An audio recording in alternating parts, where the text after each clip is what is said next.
Good morning, welcome back to my channel বন্ধুরা। লোপার ঘরকন্যার আবার একটা নতুন ব্লগে তোমাদের সবাইকে স্বাগত। কেমন আছো? আশা করি তোমরা সবাই খুবই ভালো আছো।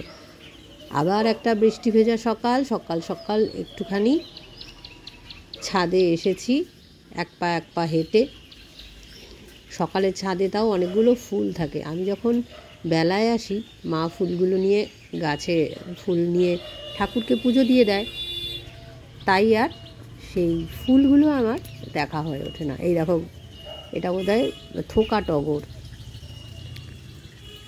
আর আজকে উঠে দেখলাম যে আজকে এই গাছে বেশি কিছু ফুল হয়নি। এই দেখো, এখনো মেঘলা হয়েই আছে। আজকে বিশেষ কিছু ফুল সেইভাবে হয়নি। আর আজকে জানো তো, আজকে কিন্তু একটু পরে বেরোনো, আজকে সকালবেলা ব্রেকফাস্ট করা যাবে না। এই 9টার সময় বেরোবো। আমাদের এখানে পালস বলে একটা ডায়াগনস্টিক আছে, যেখানে টেস্ট করতে হবে। অনেকগুলো টেস্ট আছে, এমআরআই, সিটি স্ক্যান, মানে এরকম অনেকগুলো আছে, এক্সরে। তা চলো, রেডি হয়ে বেরিয়ে পড়লাম। এই পৌঁছে গেছি পালসে। আর বেশ অনেকটা টাইমই থাকতে হবে, মোটামুটি মানে যেটা হিসাব করে দেখা যাচ্ছে 3-4 ঘন্টা তো লাগবেই। দেখে একটা করে একবার, তারপরে ভিটামিন ডি টেস্ট, এসব সবই হলো টেস্ট। আর এই দেখো, অনেকক্ষণ বেজে গেছে প্রায় 12টা। প্রচণ্ড খিদে পেয়ে গেছে, তাই একটু বাইরে এসে চা খুঁজছিলাম, কিন্তু এখানে চায়ের দোকান পেলাম না। সামনে পেলাম একটা কচুরি। একটু কচুরি বলছে 10 মিনিটের মধ্যে আসো। হ্যাঁ বলে দিয়েছি, তুই আর দুটো মুখস্থ হয়ে গেছে।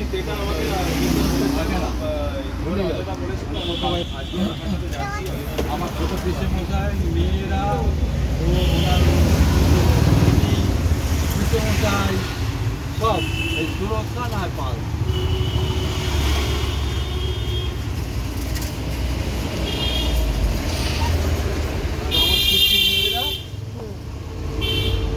আমাদের দাদা হয়ে সম্পর্ক, আমাদের দাদা বলে না, সাদা বাদ দিয়ে যাবো, সাদা সুরক্ষা যাবো। অনেক ছোট তো। হ্যাঁ অনেক ছোট তো, কতবার আসে আমার মনেই থাকে।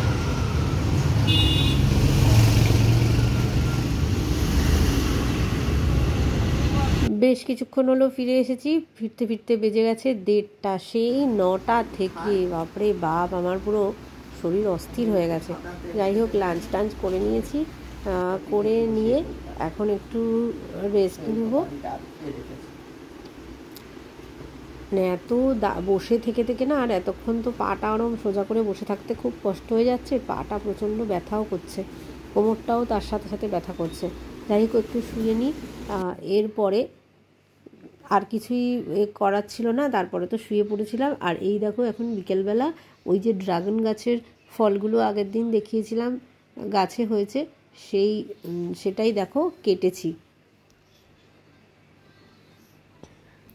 আর এদিকে দেখো, পর 3 দিন তো অম্বাবুচি ছিল। তারপরে বাড়িতে কোনো কাচাকাচি, ধোয়া, মানে জামা কাপড় থেকে শুরু করে সমস্ত কিছু মানে জমা করে রাখা ছিল। আর তারপরে মা বললো এগুলো নিয়ম, সমস্ত বিছানার চাদর থেকে শুরু করে পর্দা সমস্ত কিছু চেঞ্জ করে ঘর কিন্তু পুরো ডিপ ক্লিন, মোটামুটি ডিপ ক্লিন বলতে গেলে চাদর পর্দা সমস্ত পাল্টানো হয়ে গেছে। আর এই বালিশের কভারটায় দেখেছো মা হাতের কাজ করেছে কি সুন্দর এই কর্নারটায়। আর এই দেখো, এটা মায়ের ঘরটাও। এই দেখো, সমস্ত পর্দা চেঞ্জ করে বিছানার চাদর টাদর চেঞ্জ করা কমপ্লিট। চলো এবার ডিনার বানানোর প্রস্তুতি নিয়ে নিই। এই দেখো, আজকে ডিনারে স্যুপ করেছি। চলো একটু গরম করে নিই। স্যুপটা বেশ অনেকক্ষণই করে রাখা রয়েছে, এবার একটু ভালো করে গরম করব। ঠান্ডা হয়ে গেছে, কিন্তু গরম না খেলে ভালো লাগবে না। আর তাহলে গরম করে নিয়ে নিই। আর ছেলে বানিয়ে দিচ্ছে একটা ওটস দিয়ে প্যানকেক। এই এক বাটি স্যুপ খাবো আর একটা প্যানকেক খাবো। এই দেখো একদম কিন্তু তেল ছাড়া, আর অনেক কষ্টে অনেক দিন মানে নিজেকে নিজের সাথে নিজের যুদ্ধ করার পরে কিন্তু মোটিভেশনটা আনতে পেরেছি যে না সত্যি একদম মেনটেন করে খাওয়া দাওয়া করব। চলো এবার চলে এলাম, খাওয়া কমপ্লিট হয়ে গেল, চলে এসেছি ছেলের ঘরে। হ্যাঁ, এখানে এই দেখো ঘরে এখানে একটা মন্দির, ভবতারিণী মন্দির আর রামকৃষ্ণদেবের ফটো রয়েছে একদম পূর্ব দিকে, আর এটা হচ্ছে ছেলের বিছানা।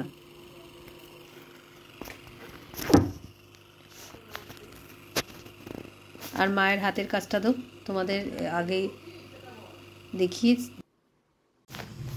এই দেখো এই যে বড় জগন্নাথ দেবের এই যে ম্যাগনেটটা, এটা এনেছিলাম আজ থেকে পুরো ওই 16-17 বছর আগে যখন দীঘায় গেছিলাম, পুরীতে গেছিলাম, তখন নিয়ে চলে এসেছিলাম। আর পরেরটা এবারে এনেছি, মোটামুটি দুবারে গেছিলাম, দুবারে এই দুটো আনা হয়েছে। আর মায়ের না খুব মনের মধ্যে খুঁতখুত হয়েছে যে আমাদের সাথে না পুরীটা মনে হয় শ্যুট করছে না মায়ের বক্তব্য, কারণ ওই 15-16 বছর আগে যখন আমরা গেছিলাম তখন ছেলে খুব ছোট ছিল, সেই সময় সমুদ্রের জলে স্নান করতে গিয়ে মা আর আমার হাজব্যান্ড দুজনেরই আঙুলে চোট লেগেছিলো, এবং মানে ওদের হয়তো এতটা বাড়াবাড়ি কিছু হয়নি কিন্তু ভালো মতোই চোট ছিল। আমার মায়েরও একটা আঙুল একটু ব্যাকা আর আমার হাজব্যান্ডেরও একটা আঙুল একটু ব্যাকা, মানে এই সমুদ্রের টান দেয় না, সেই টানে আর কি পড়ে যাচ্ছিলো। এবার মাকে টেটে ধরতে গেছে আমার হাজব্যান্ড, সেও মানে দুজনেরই আঙুলের ওপরে চোট লেগেছে।